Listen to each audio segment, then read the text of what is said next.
ये सुनने में किसी फिल्मी पटकथा जैसा लग सकता है, लेकिन बॉम्बे हाई कोर्ट का ये हालिया फैसला कानून और सुधार के संतुलन पर एक नई बहस छेड़ चुका है। दरअसल कोर्ट ने रेप केस के एक दोषी को सजा से केवल इसीलिए बख्शा है क्योंकि ये जो कैदी है वो महात्मा गांधी की विचारधारा पर चलने लगा, उनके जीवन संस्करणों पर आधारित मूल्यों की उसने परीक्षा दी और बाद में उनकी विचारधारा को लेकर उसमें सुधार भी नजर आया और साथ ही अन्य कैदियों के मामले में भी इस कैदी में काफी सकारात्मक सुधार दिखाई दिया। अब ये पूरा मामला आखिरकार है क्या? बॉम्बे हाई कोर्ट के इस फैसले ने इतनी बहस क्यों छेड़ी है? ये सब कुछ जानेंगे हम आज के इस खास वीडियो में, लेकिन उससे पहले BRG न्यूज में आप सभी का स्वागत है। ये मामला एक ऐसे व्यक्ति से जुड़ा है जो आरोपी नाबालिग के साथ बलात्कार की घटना में जेल में है।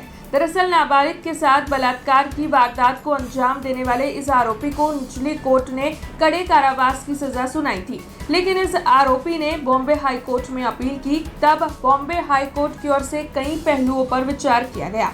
ये जो आरोपी है, ये जो कैदी है, उसने जेल में रहते हुए महात्मा गांधी की विचारधारा पर आधारित एक परीक्षा दी, एक निबंध लिखा और साथ में उनकी विचारधारा पर कई चीजों में अमलीकरण भी किया। दरअसल जेल में अपने कारावास के दौरान अन्य कैदियों की तुलना में इस कैदी का जो बर्ताव है वो काफी सकारात्मक दिखाई दिया, जिसके बाद बॉम्बे हाई कोर्ट ने अपना फैसला जो है सुनाया और इन सब चीजों को ध्यान में रखते हुए निचली अदालत की ओर से इस आरोपी को जो कठोर कारावास की सजा सुनाई गई थी उसे बॉम्बे हाई कोर्ट ने कम कर दिया। और जैसे ही बॉम्बे हाई कोर्ट का ये फैसला सामने आया, एक नई ही बहस छिड़ गई।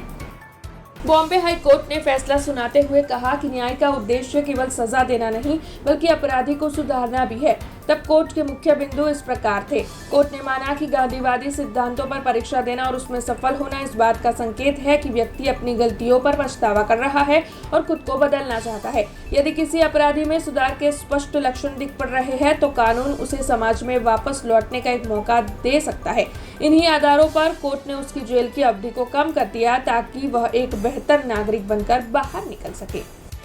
अब बॉम्बे हाई कोर्ट का ये फैसला हमें याद दिलाता है कि भारतीय न्यायपालिका जो है वो कभी कभार दंडात्मक न्याय से ऊपर उठकर सुधारात्मक न्याय पर भी जोर देती है। ऐसी ही जानकारियां लेकर फिर लौटेंगे। आप देखते रहे BRG न्यूज। धन्यवाद। हमसे जुड़े रहने के लिए हमारे YouTube चैनल को सब्सक्राइब करें और नई वीडियो की नोटिफिकेशन के लिए बेल आइकॉन को दबाएं।